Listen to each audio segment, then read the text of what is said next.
सबसे पहले question number 9 को सही कर लीजिए शॉर्ट टाइप में। क्वेश्चन में दोनों जगह मोलरिटी लिखा गया है, बाद वाले मोलरिटी को मोललिटी बना दीजिए। और सबसे पहले क्वेश्चन नंबर 9 देखिए। क्वेश्चन है how is molarity of a solution different from molality. एक बात बताइए, मोलरिटी और मोललिटी में तो पहला डिफरेंस उसका डिफिनीशन ही है ना।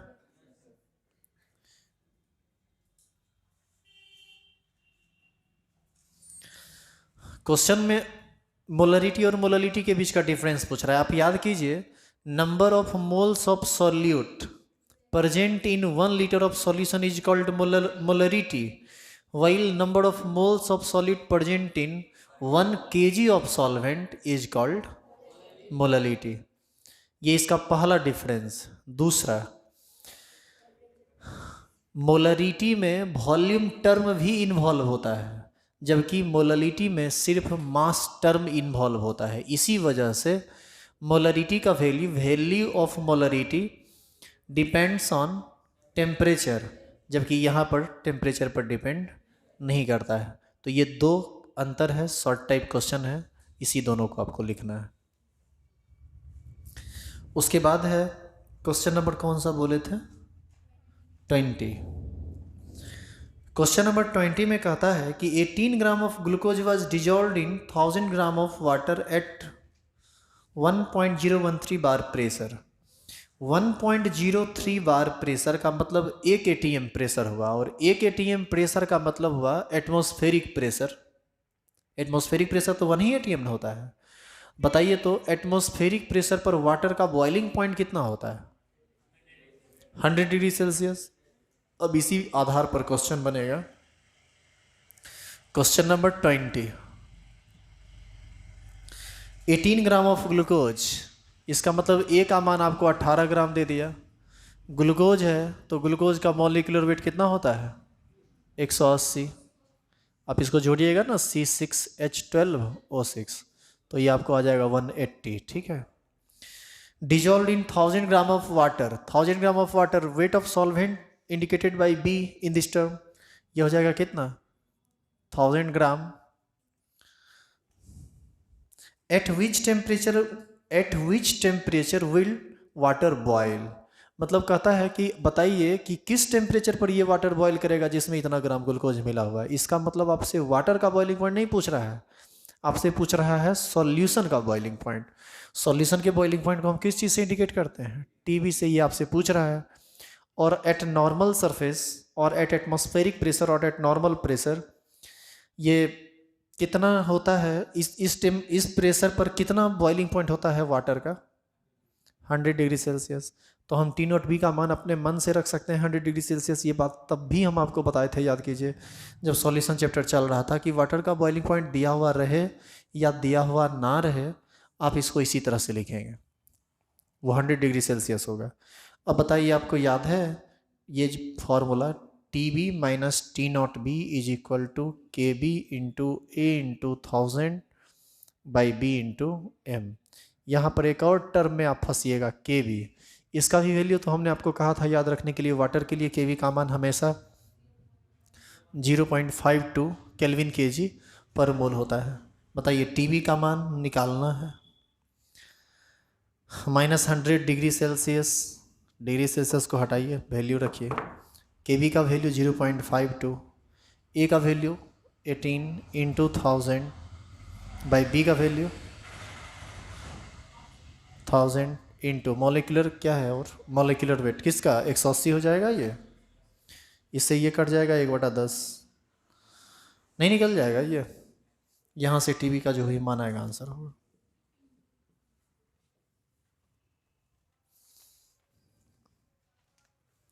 बना लीजिए।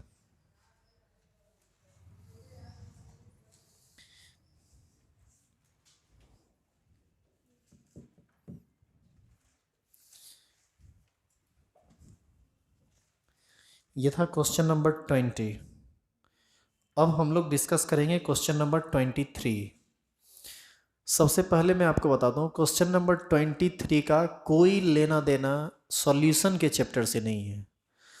क्वेश्चन नंबर 23 यदि आप बनाना चाहते हैं तो यह एक सिंपल क्वेश्चन है, और सिंपल 11th यदि आपका बढ़िया होगा तो ये आप आसानी से कर सकते हैं, इसमें फिर ज़्यादा कुछ है नहीं। क्या है नहीं है वो हम आपको समझाते हैं। आप इस क्वेश्चन को कुल दो तरह से बना सकते हैं, एक लॉ ऑफ इक्विवेलेंसी से और दूसरा स्टोइचियोमेट्री से। कौन आसान है कौन नहीं है, कैसे आसान है कैसे बनेगा, इन सब बातों को अब आप देखिए।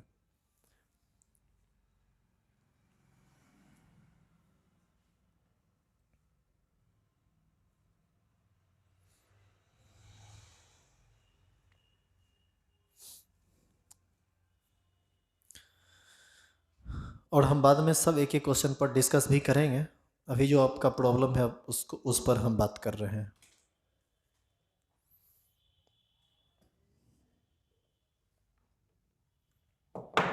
अब हम चलते हैं क्वेश्चन नंबर 23 पर। देखो क्वेश्चन नंबर 23 में कहता है कि 20 gram of each calcium carbonate and HCl are mixed together. यानी किस किस चीज को आपको लेना है, CaCO3 को और HCl को। आगे क्वेश्चन कहता है कि then which one will left after reaction and what will be there amount. Question कहता है कि हम इसका भी 20 ग्राम लिए और हम इसका भी 20 ग्राम लिए, आफ्टर रिएक्शन दोनों में से कौन एक बच जाएगा और यदि बचेगा तो उसका अमाउंट क्या होगा, मतलब उस बचे हुए चीज़ों का मास क्या होगा। इसको कुल कितने तरह से बना सकते हैं आप, दो तरह से, एक लॉ ऑफ इक्विवेलेंसी के मेथड से और एक सिंपल मोल के मेथड से। पहले हम लॉ ऑफ इक्विवेलेंसी आपको बताते हैं।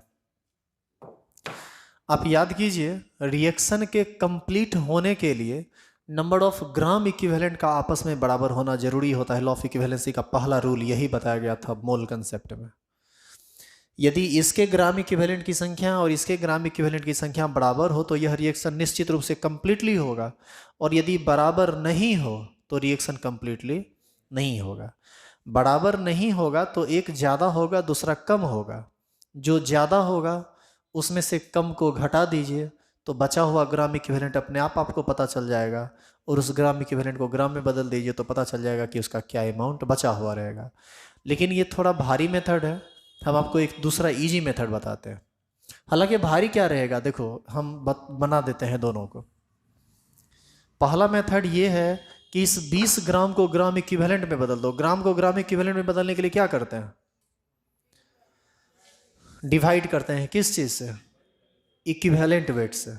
तो ये 20 ग्राम को ही हम लोग कह सकते हैं 20/50 ग्राम इक्विवेलेंट, क्योंकि CaCO3 का इक्विवेलेंट वेट 50 होता है, HCl का इक्विवेलेंट वेट 36.5 होता है। इसको कहेंगे इतना ग्राम इक्विवेलेंट। क्या ये दोनों आपस में बराबर है, क्या ये बराबर है? 20 में 50 से भाग दिए, 20 में 36.5 से भाग दिए, कहीं से बराबर होगा? इसका मतलब है कि यह रिएक्शन वास्तव में कंप्लीटली समाप्त होने वाला नहीं है। अब देखो ये बड़ा है ये छोटा है, 20 में 50 से भाग दे रहे हैं, 20 का 50वां भाग और 20 का 36.5वां भाग, ये बड़ा है ये छोटा है। अब क्या कीजिए, इसमें इसको घटा दीजिए तो जितना बढ़ा हुआ अमाउंट है वो आपको पता चल जाएगा, और उस बढ़े हुए अमाउंट को ग्राम इक्विवेलेंट में निकलेगा, उसको आप ग्राम में बदल दीजिए उसके इक्विवेलेंट वेट से गुना करके। तो एक ये तरीका है, लेकिन इससे आसान तरीका है दूसरा, उसको हम आपको समझाते हैं, जिस मेथड को यूज आप करेंगे बनाने के लिए, इस क्वेश्चन को बनाने के लिए। यदि आप इस क्वेश्चन को बनाना चाहते हैं तो आप क्या कीजिए, इस दोनों को रिएक्शन करवा दीजिए। रिएक्शन करवा के आप पता कीजिए कि बनेगा क्या। यहां से प्रोडक्ट बनेगा CaCl2 साथ साथ बनेगा CO2 और बनेगा H2O। रिएक्शन को बैलेंस करने के लिए आप यहाँ दो कीजिए, रिएक्शन देखिए बैलेंस हो जाएगा। चेक कीजिए तो रिएक्शन बैलेंस है या नहीं, है बैलेंस, रिएक्शन कंप्लीटली बैलेंस। स्टिचियोमेट्री के रूल से आपको ऐसा नहीं लगता है कि इसका एक इसके कितने के साथ रिएक्शन करेगा, 2 के साथ। यानी इसका यदि तुम 1 मोल लोगे ना तो इसका कितना मोल लेना पड़ेगा, 2 मोल। इसके 1 मोल का मास 100 ग्राम होगा, बोलो हाँ या ना। किसी भी सब्सटेंस के 1 मोल का मास उतना ही ग्राम होता है जितना उसका मॉलिक्यूलर वेट होता है। इसके 1 मोल का मास होगा 36.5, तो 36 दूना 72, 73 ग्राम हो जाएगा। 2 मोल है ना। इसका ये मतलब हुआ कि CaCO3 का 100 ग्राम कितने ग्राम HCl के साथ कंप्लीटली रिएक्शन करेगा। तो हम यहां कह सकते हैं 100 ग्राम ऑफ CaCO3 इक्विवेलेंट है 73 ग्राम HCl के। कंप्लीट रिएक्शन होने के लिए इसके 100 को इसका कितना चाहिए, 73 चाहिए, तो 1 ग्राम को कितना चाहिए, 73/100 ग्राम HCl। तो बताइए इसके 20 को कितना चाहिए, 73/100 इंटू 20। इसको जब कट कीजिएगा ना तो आ जाएगा 14.6 ग्राम। अब बताओ CaCO3 का 20 ग्राम यदि तुम लेता तो तुमको HCl का मात्र 14.6 ग्राम चाहिए रिएक्शन करने के लिए, लेकिन लिया गया कितना, 20। कितना ज़्यादा लिया गया, 20 minus 14.6, 5.4 gram HCl left behind in the container. समझे कैसे बनेगा।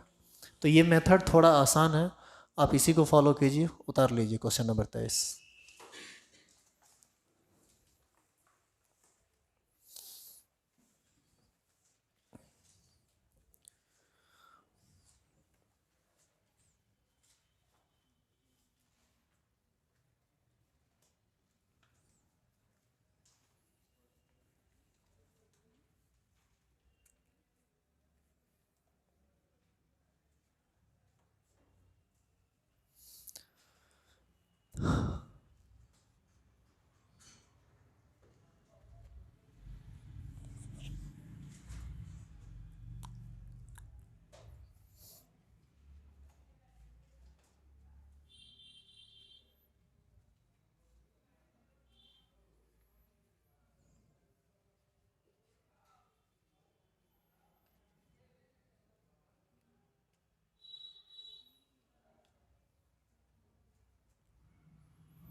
उतार लिए।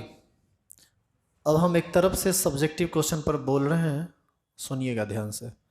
कहाँ बताए हैं और कब बताए हैं ये सब याद दिला देते हैं। जो लोग क्वेश्चन नहीं बना पाए हैं फोटो खींच लीजिए, आपस में आदान प्रदान करके उसको उतार के याद कर लीजिएगा। सबसे पहला क्वेश्चन है, what do you mean by the term elevation in boiling point. क्या ये इजी नहीं है, क्या ये सब बताने वाला चीज़ है। ये सब सिंपल बात है, आप कर लिए होंगे। देखिए तुम किसी एक का कॉपी देखिए तुम्हारा।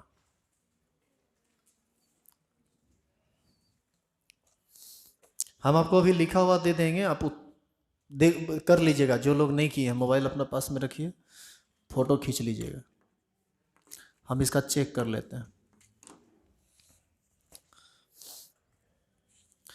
दूसरा क्वेश्चन है, states Rawls law of partial pressure. यह भी 4 लाइन का एक छोटा सा रूल है, नहीं जिसमें पार्ट पढ़े थे ना, पार्शियल प्रेशर बराबर होता है mole fraction into P not a, P x A into P not a.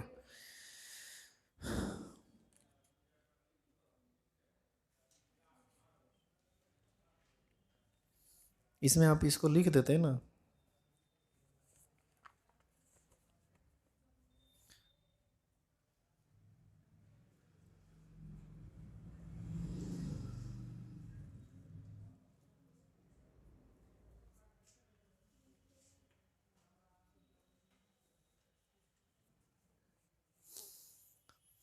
Question number तीसरा है, define osmotic pressure. What does osmotic pressure becomes abnormal. हो सकता है इस क्वेश्चन में आप थोड़ा सा उलझे हों। एक बात और, आपको जब ऑस्मोटिक प्रेशर पूछा है तो ऑस्मोटिक प्रेशर का डेफिनेशन दे दीजिए, डेफिनेशन के बगल में फिगर जरूर बना दीजिए। फिगर बनाने से क्वेश्चन का आंसर थोड़ा और सुटेबल लगता है। तो यहाँ पर आपको फिगर चाहिए, आप उसको बना दीजिएगा। अभी हम लिख के छोड़ दिए। सुनिए, ऑस्मोटिक प्रेशर क्या है ये बताने की जरूरत नहीं है। ये extra pressure develop on solution side to stop the process of osmosis is called osmotic pressure. ये आप सिंपल है लिख लेंगे, फिगर बगल में बना दीजिएगा। क्वेश्चन ये है कि why does osmotic pressure becomes abnormal. सुनिए, any colligative property becomes abnormal when solute dissociate और एसोसिएट इन द सॉल्यूशन। कोई भी कॉलिगेटिव प्रॉपर्टी एबनॉर्मल हो जाएगा यदि सॉल्यूशन में सॉल्यूट का या तो डिसोसिएशन हो जाए या एसोसिएशन हो जाए। तो ऐसी स्थिति में ऑस्मोटिक प्रेशर का तो एबनॉर्मल होना लाजमी है। आई बात समझ में? यानी हम लिख सकते हैं यहाँ पर,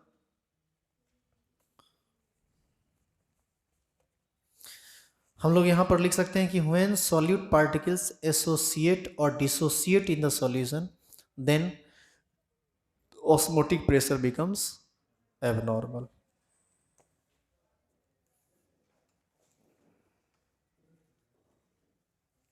लिखने में हो ही नहीं रहा।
Question number 4, calculate the osmotic pressure of 5% solution of urea at 0 degree Celsius.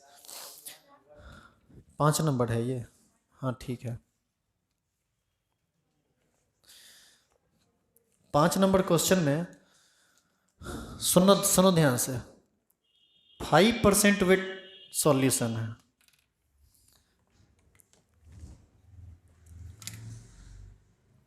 Question number 5 हम यहाँ डिस्कस कर दे रहे हैं। पाई बराबर CRT होता है, इसी में आप पढ़े थे W/mV/RT, याद है या भूले आप? 5% का मतलब हो गया कि वेट आपको कितना ग्राम है? 5 ग्राम। और मॉलिक्यूलर वेट यूरिया का कितना होता है? 60। यूरिया का मॉलिक्यूलर फॉर्मूला होता है NH2CO NH2, यही है ना यूरिया। इसका जब आप जोड़ोगे तो आ जाएगा 60। वॉल्यूम 100 मिलीलीटर, 100 में 5 ग्राम है तब ना उसका 5% वेट हुआ वो। तो इसको आप लीटर में बदल दीजिएगा तो 1000 से भाग दे दीजिएगा, ये आ जाएगा 0.1। आर का मान रख दीजिएगा 0.0821 और टेम्परेचर 0 डिग्री सी है ना, तो केल्विन में बदलेंगे तो 273 हो जाएगा। पाई का मान यहाँ से कैलकुलेट हो जाएगा। जो भी आंसर आएगा वो ATM में आएगा। इसमें बना हुआ है, यदि आपको दिक्कत हो तो देख लीजिएगा।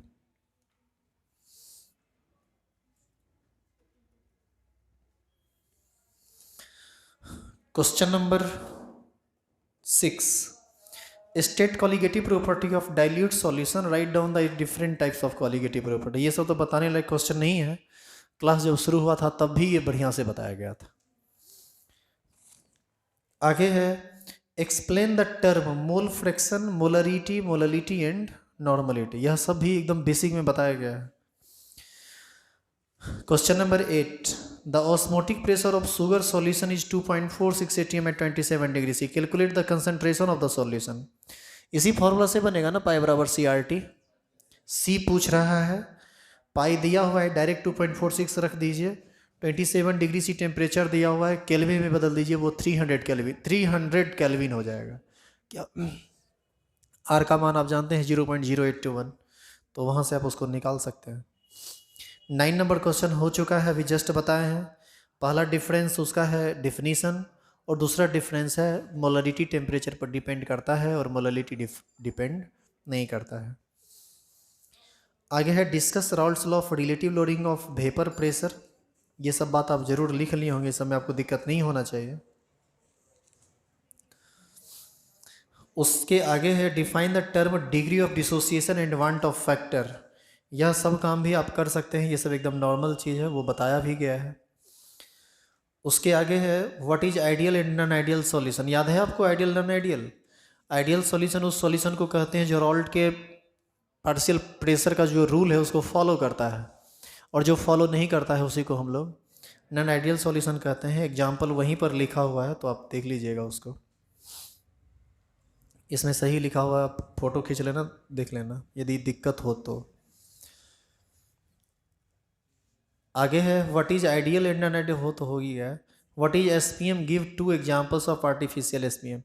एसपीएम वह मेम्ब्रेन हुआ करता था जिससे सिर्फ सॉल्वेंट पार्टिकल पास होता था, याद है आपको? इसका जो 2 आर्टिफिशियल एसपीएम था वो सब आपको लिखाया गया था।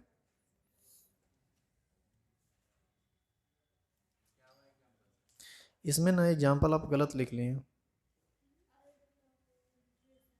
Cu2Fe का होल 6 लिखाया गया था, अब CO लिख दिए। हाँ, लिख दें।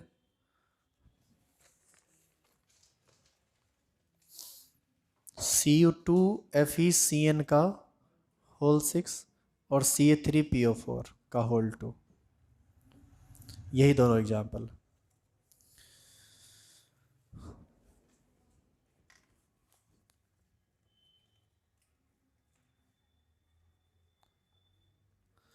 एक काम करेंगे, हम फोटो खींच के रख लेंगे, जिसको जरूरत हो हमसे व्हाट्सएप पर मांग लेना।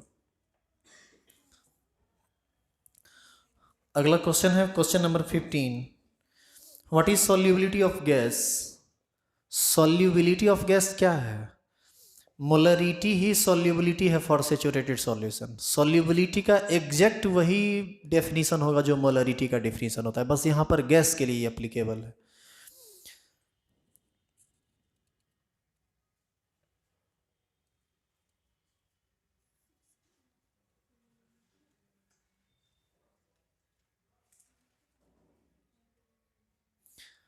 क्वेश्चन नंबर 15 में ना आप जनरल बात लिख दिए हैं, इसको पहले आप सही कीजिए। सुनो, क्वेश्चन नंबर 15 ये ना सबसे लास्ट क्लास में बताया गया है, वहाँ पर ये बीपी हाई स्कूल के पास बताया गया था, याद करो, पढ़ते थे ना अलग में हम लोग, वहाँ पर। सॉल्युबिलिटी ऑफ गैस क्या है? सुनिएगा ध्यान से, किसी भी लिक्विड में गैस सॉल्युबल होता है, तो 1 लीटर में जितना मोल गैस घोला हुआ होगा सेचुरेटेड सॉल्यूशन में, उसी को हम लोग सॉल्युबिलिटी ऑफ गैस कहते हैं। तो इसका डेफिनेशन सुन लीजिए कैसे लिखिएगा। इसका डेफिनेशन होगा number of moles of gas present in 1 litre solution is called solubility of gas. और किसी नॉन वोलाटाइल सॉल्यूट के लिए सॉल्युबिलिटी जब आप बोलते हैं तब वहाँ पर सॉल्यूशन सेचुरेटेड हो जाता है। तो आप इसका डेफिनेशन थोड़ा चेंज कर लो। डेफिनेशन लिखो, तो क्वेश्चन नंबर 15 हम लिखा देते हैं।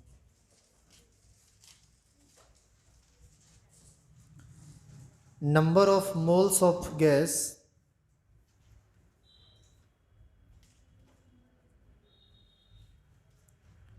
प्रेजेंट इन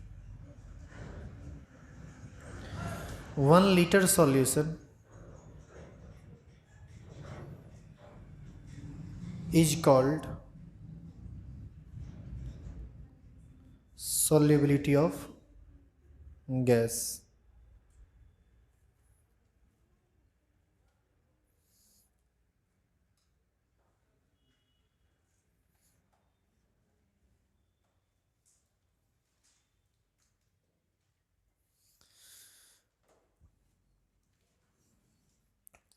और इसका जो हेनरी लॉ था सॉल्युबिलिटी ऑफ गैस के लिए, आप ये हेनरी लॉ नहीं लिखे हैं,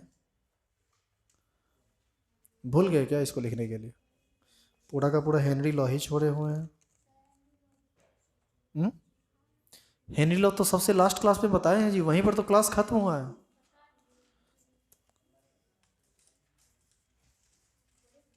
हेनरी लॉ नहीं बताया गया था, सुनिए। हेनरी लॉ था solubility of gas is directly proportional to partial pressure of gas over the solution. याद कीजिए, वो जो फिगर बना के ऊपर से दबाते थे तो जितना प्रेशर बनता था उतना ज़्यादा गैस घुलता चला जाता था। अरे जिसमें हेनरी कांस्टेंट आया था एस बराबर पी, एस बराबर के एच इंटू पी। चलिए आप एक काम कीजिए, लिख लीजिए इसको भी। लिखिए तो इस पूरे क्वेश्चन को हम लिखाई देते हैं। नीचे स्टार लगाइए और लिखिए हेनरी लॉ।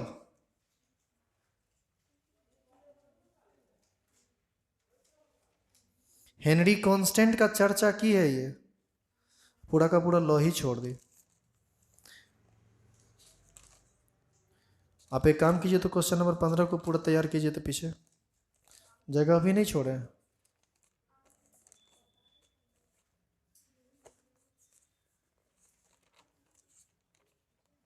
आगे लिखें।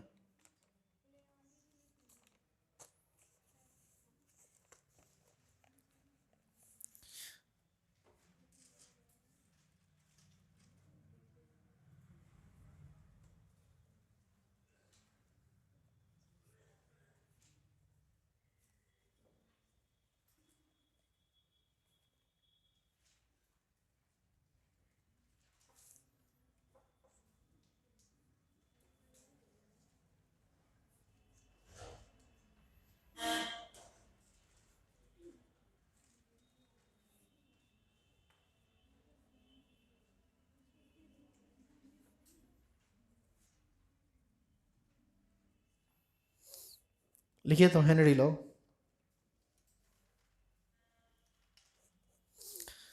हेनरी लॉ में सबसे पहले आप इस तरह का फिगर बना दीजिए। तो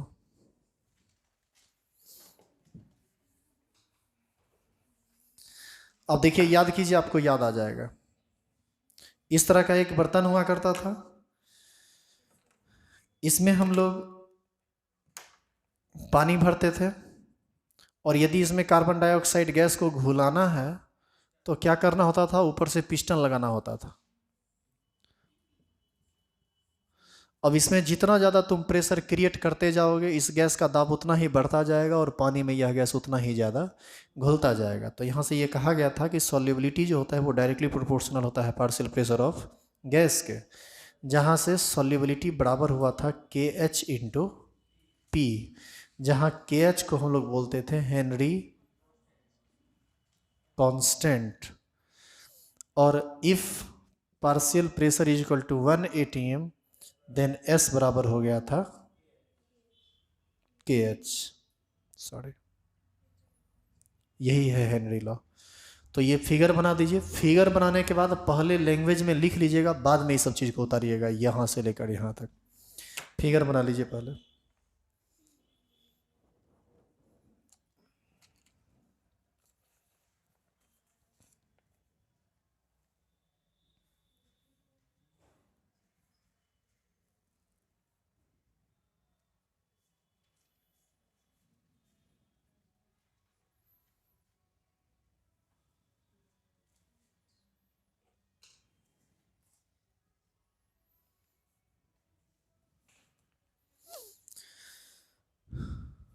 नीचे एरो दीजिए और लिखिए।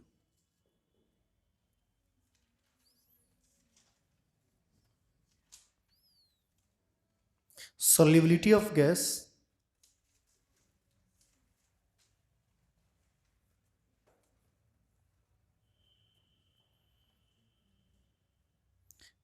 in the solution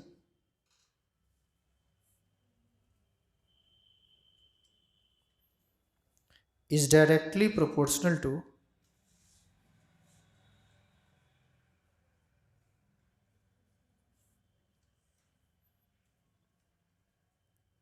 partial pressure of the gas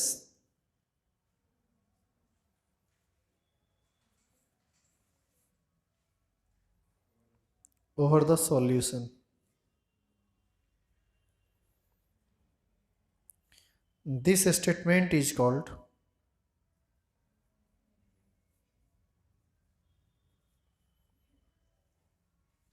Henry law.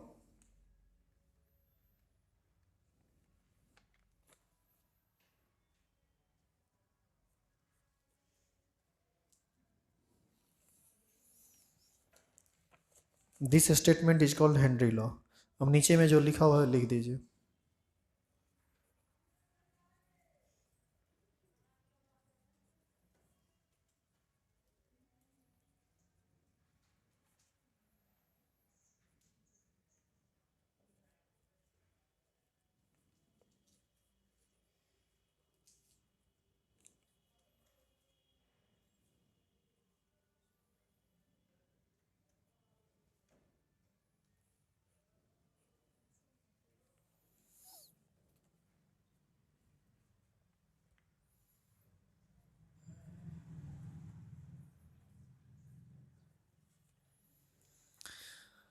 S बराबर के एच लिख दिए। लास्ट लाइन नीचे रो देख के लिख दीजिए, solubility of gas at 1 atm partial pressure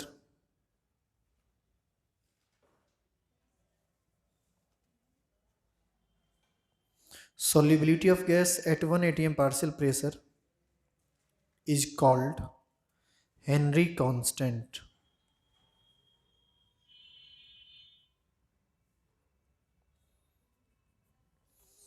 यही था question number 15। Question number 16। Why does vapor pressure of a liquid decreases with addition of a non-volatile solute? Question कहता है कि किसी नॉन वोलाटाइल सॉल्यूट को जब आप सॉल्वेंट में मिलाते हैं तो उसका वेपर प्रेशर क्यों घट जाता है। अच्छा एक चीज़ बताइए, आप थोड़ा ध्यान से सुनिएगा। इधर देखिए बोर्ड पर, इस बर्तन में पानी है यानी H2O है, जल है, इसका वाटर का तो मोलिकुलर फॉर्मूला H2O ही होता है ना। इसमें पार्शियल निगेटिव चार्ज होगा ऑक्सीजन पर और पार्शियल पॉजिटिव चार्ज होगा हाइड्रोजन पर। इसमें जब तुम NaCl डालोगे तो पानी में जाके टूट जाएगा Na प्लस में और Cl माइनस में। जब तक टूटेगा नहीं तब तक घुलेगा नहीं। आपको ऐसा नहीं लगता है कि प्लस माइनस अंदर में जाने के बाद प्लस माइनस को आकर्षित कर लेगा, अट्रैक्ट कर लेगा, और अट्रैक्ट करने के बाद इसके उड़ने की संभावना घट जाएगी। और यदि इसके उड़ने की संभावना घट जाएगी तो इसका वेपर प्रेशर भी घट जाएगा। तो एक सिंपल सा रीजन है क्यों घट जाता है। व्हेन हम कहेंगे कि when non volatile solution added in solvent then intermolecular force of attraction between solute and solvent molecules increases, hence tendency of vaporization of solvent decreases, and hence we can say that value of vapor pressure of liquid decreases with addition of non volatile solute। ठीक है, लिखना चाहते हो क्या इसको? लिख लो नीचे रो देखिए। Question number 16।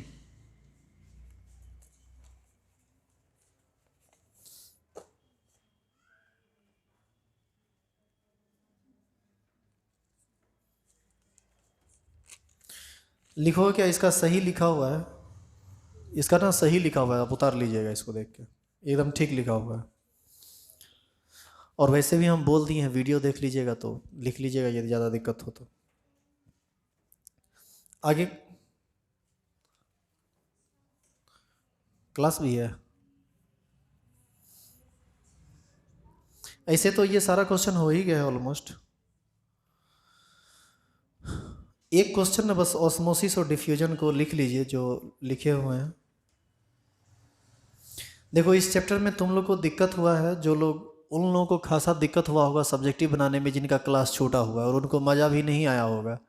नेक्स्ट चैप्टर में रेगुलर रहिए तो समझ में आ जाएगा, यदि पढ़े होंगे तब, नहीं पढ़े होंगे तब तो दिक्कत सब्जेक्टिव में होगा।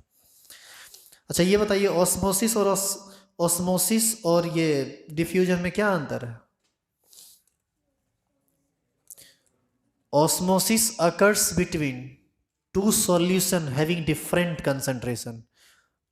Sorry, diffusion. Diffusion occurs between two solution having different concentration, while osmosis occurs between pure solvent and solution.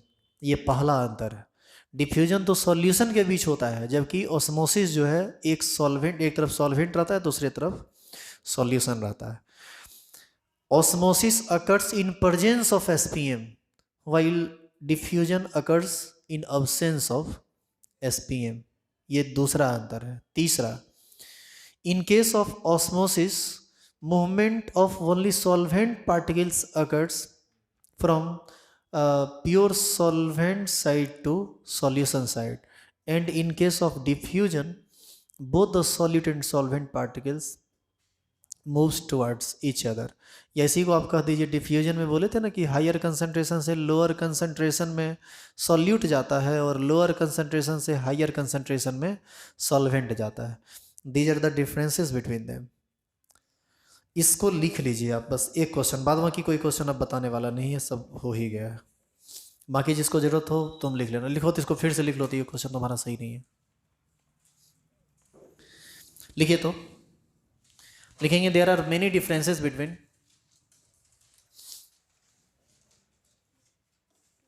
कहाँ क्लास है, लिखिए there are many differences between, there are many differences between, copy check करने में late हो जाता है। There are many differences between osmosis and diffusion, there are many differences between osmosis and diffusion. बीचों बीच लाइन डालिए, एक तरफ लिखिए डिफ्यूजन, दूसरे तरफ लिखिए osmosis.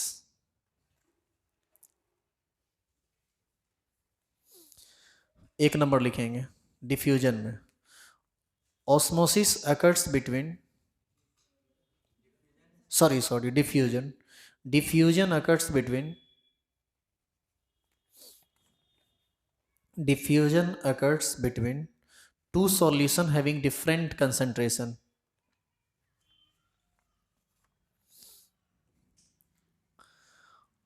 Diffusion occurs between two solution having different concentration. उधर ऑस्मोसिस में लिखिए, osmosis occurs between solvent and solution.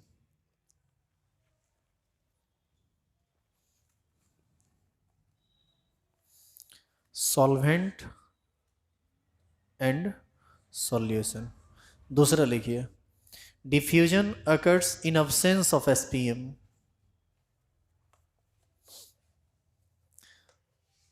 Diffusion occurs in absence of SPM। उसमें लिखिए, osmosis occurs in presence of SPM।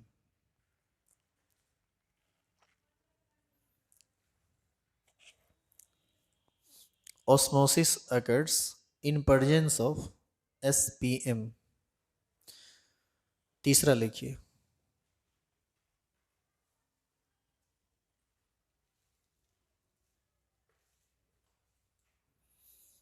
in case of diffusion,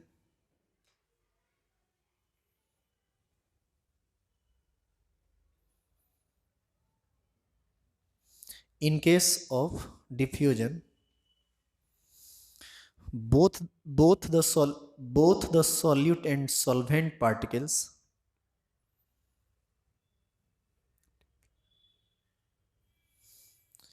in case of diffusion both the solute and solvent particles diffuse both side,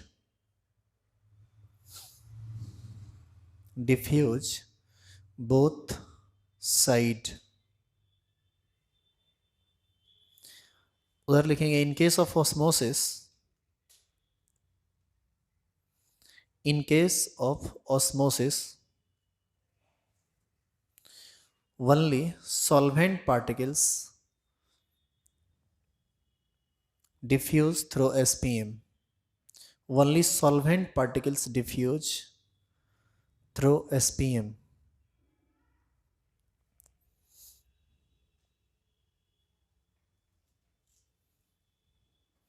last definition, last difference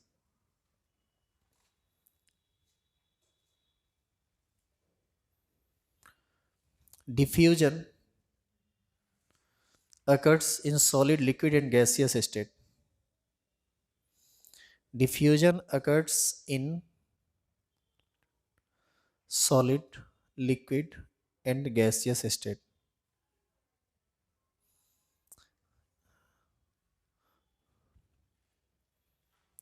last लिखिए, मतलब इधर लिखिए, osmosis only occurs in liquid state. Osmosis only occurs in liquid state.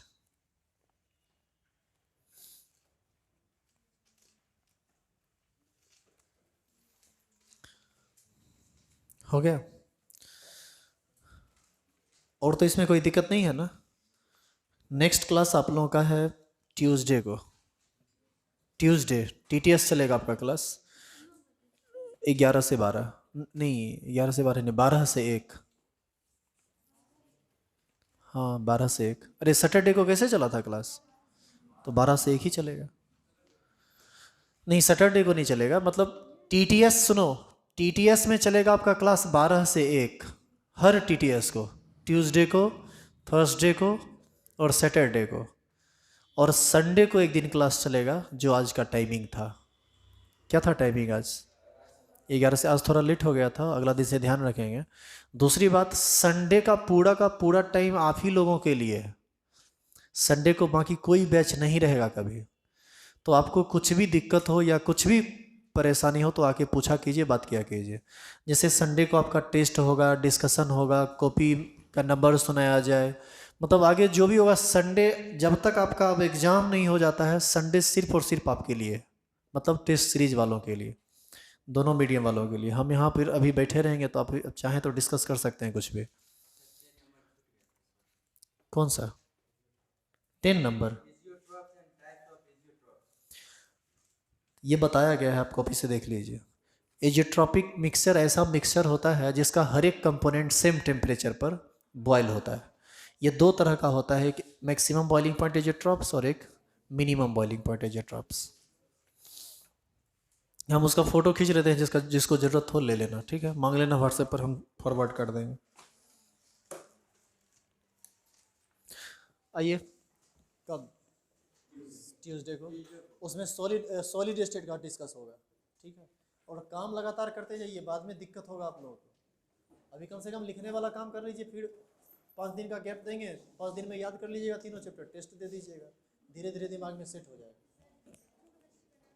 हाँ नहीं, पहले पहला chapter बना लीजिए, फिर इलेक्ट्रोकेमिस्ट्री. अच्छा ये, हाँ सॉलिड स्टेट हो गया है. सॉलिड स्टेट यदि जिनका भी हो गया है, आप इलेक्ट्रोकेमिस्ट्री की तरफ फॉरवर्ड हो जाइए. जितना काम कर सकते हैं फटाफट करते जाइए. यदि सॉलिड स्टेट पूरा हो गया, 3 चैप्टर जब पूर्ण तरह से समाप्त हम कर लेंगे और पूछ लेंगे, सुन लेंगे, देख लेंगे, तो एक दिन संडे को टेस्ट होगा. हो सकता है अगला संडे को आपको टेस्ट हो जाए, यदि वर्किंग डे में 3 दिन में यदि समाप्त हो जाता है आपका ये 3. हाँ इसी से होगा, एक आध गो डिफरेंट क्वेश्चन रहेगा.